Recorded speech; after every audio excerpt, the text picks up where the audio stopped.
Kai ne kake nima na? Kai me gadi zo nan?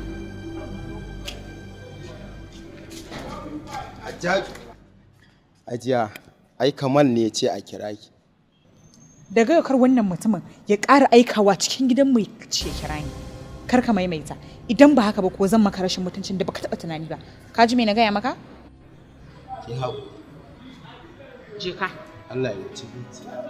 Kai kuma dadin ne yasa saboda alƙawarin da ya yi min har ya baka izinin da zaka zo guri na ko kuwa ba shi yasa ni ba ra'ayin kaina ne Bahijja ina so mu zauna ni da ke mai magana ta fahimta to ban da lokacin ka sani duk da haka ina so ki saurari 'yan kalmomi na Bahijja kin san so fa ba a masa linzami ta iya yiwa soyayyanki ne ta zargo zuciyata ka riƙe linzami